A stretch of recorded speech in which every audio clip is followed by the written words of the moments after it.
Or we'll walk this corn, I suppose. We might as well walk that down. Buck's out in the cattails. He's kind of sniffing around, maybe. Now you know why we're so sore when we get back. You step in 3 badger holes. Welcome to my family's annual pheasant hunt reunion in Farwell, Minnesota. Well, I believe it started back when my dad was young. Uncle Dougie has been a hunter and a meat eater his whole life. His favorite food is Swedish meatballs, like classic Minnesotan. Although he did try my tofurkey one Thanksgiving. The family would get together and pheasant hunt, and then it grew into, I think, picnics and get-togethers, and had just escalated.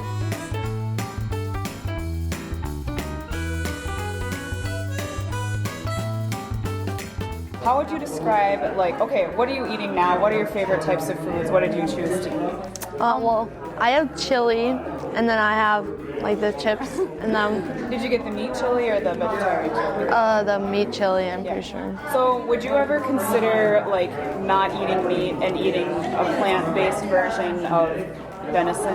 I don't think I could do that, Why not? because everything I eat has like meat in it. Over the years, I've wondered, am I nuts? Why am I the only veggie person in the family? When I was 20, becoming vegetarian seemed obvious because I was thinking about how my eating choices contributed to the planet's health. And now, companies like Minneapolis-based Purus, the largest processor of pea protein for plant-based products in North America, seem to validate this choice. The science is very clear that the emissions footprint of plant-based foods is just dramatically lower than animal products. So far in this series, we focused on the health benefits of eating less meat, and we've talked about the economic impacts that Purus has had on the larger Dawson community. But we haven't really considered the environment. So will choosing plant proteins instead of animal proteins have the potential to address climate change and, like, save the planet?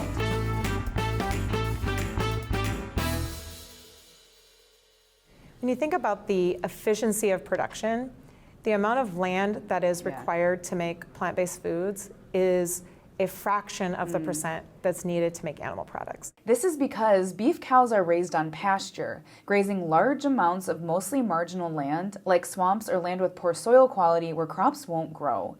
Then they're often sent to large industrial feedlots to be fattened before slaughter.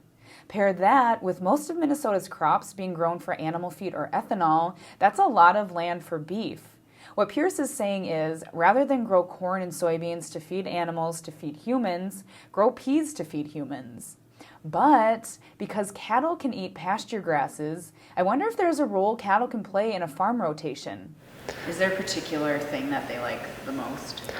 They love eating the tops off the turnips. It's like a big radish. They'll pluck them out of the ground and eat the whole turnip. We're talking about Luke's 30 head of cattle. You remember Luke from a previous episode in this series.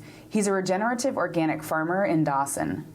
And along with focusing on a diverse mix of crops, Luke also raises livestock. He thinks cows go hand in hand with healthy farming practices.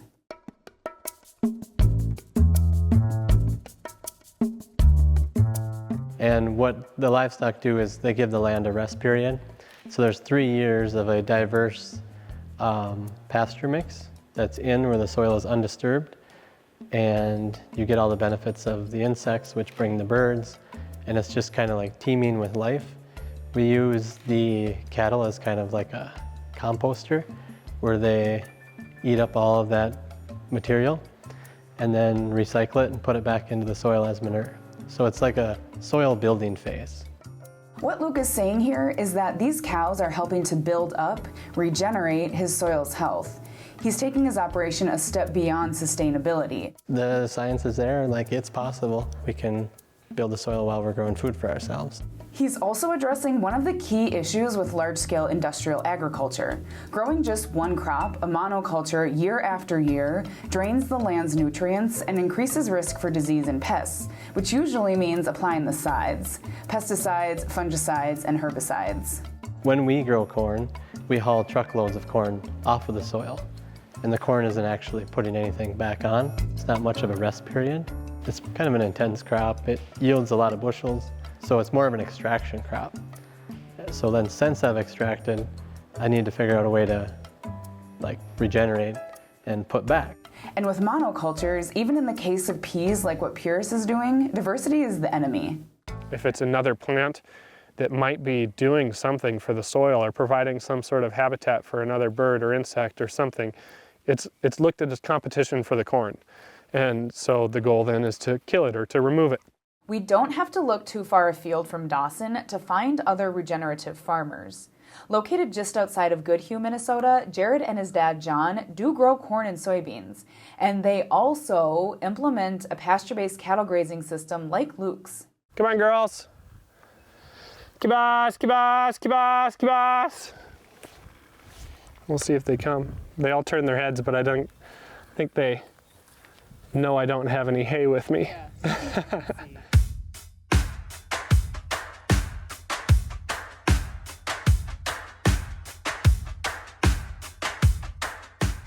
Of course, in the summer, cattle grazing looks different. The cows move once, twice per day. They're cruising around the land, eating, digesting, and fertilizing. In the winter, the cows stay in one area. This time of year, because the grass isn't green and growing and stuff, and what you look around and you see a bunch of manure piles might not look the prettiest, but I actually really like what I see because I see a lot of nutrients being deposited on this field. Jared loves a good cow pie. Who doesn't? That one right there, 802, was my wedding gift from my dad to Val and me.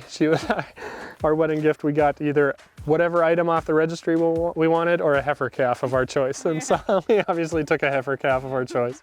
Obviously. Oh, there's my dad. And he's got my son, it looks like. Our 2.5-year-old loves the cows, the tractors, the farm, everything.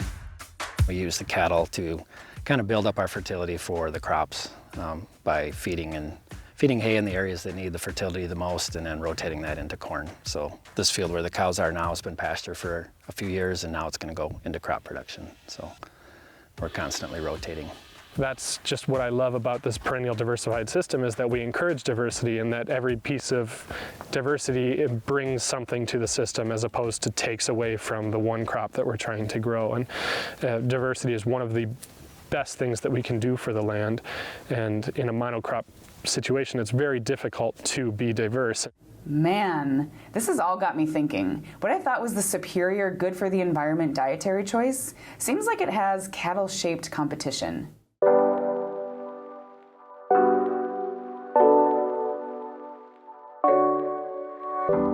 Our soil tests are coming back as being more and more positive every year, which isn't really surprising. We're building organic matter, and it all comes down to a rotation. And the way that Jared connected with his animals, they had a good life. They're his buddies. Yeah, my homies, my ladies. This one is itchy. Yeah, she looks like it. Can I try and scratch it, girl? Will you let me? No, she won't. In the current system, people want cheap beef, and that's kind of the way we've gone down a certain production model because of that. But if consumers are willing to vote with their dollar for a system they want to see more, then farmers are, like I talked about earlier, I guess farmers are excellent at producing what there's a market for. As Luke and Jared show, farmers have figured out a way to both take care of the planet and eat meat. So is it possible for these ideas to coexist, a kind of dietary rotation? Because how do we feed people and the planet in a healthy way as the Earth's population continues to grow? Maybe in the tent of alt meat, there's room for peas, pasture-based cattle production, and hunting, like what my family has continued to do for generations. A lot of people think hunting is wrong. That's to each their own, I say. Why do you think people think hunting is wrong? Because they think it's cruel. Hunting seasons have limits on how many animals can be taken. And think about it, if you're gonna eat meat, the animal has to be killed somehow, unless you're eating lab-grown chicken, but we're not getting into that with this series. Hunting is my family's way to stay connected to nature, the land, and each other, all while feeding themselves. Now I'm thinking alt meat is bigger than Purus's pea protein. It could mean all of these alternatives to industrial crop and cattle production. Like Jared said, that kind of meat might be cheap, but it comes at a cost to soil health and the health of rural communities, because industrial agriculture relies more on machines and chemicals than humans. People are an integral part to, creating a healthy environment. Just because when you farm in, without fungicides or pesticides, it's pretty unpredictable, and it's really management intense. You can change your daily plan every 2 hours sometimes. To be honest, I'm not going to stop being a vegetarian right now. But at the beginning of this journey to understand Minnesota's alt meat revolution, I never even thought that regenerative meat production would be a dietary option I would be considering. And it's not necessarily off the table, don't tell Uncle Dougie.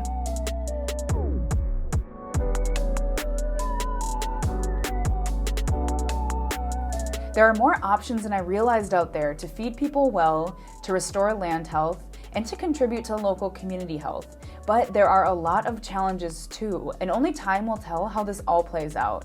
We have the tools, how will we use them? I'm Amanda Anderson, and it's been a pleasure to explore Minnesota's alt meat revolution with you.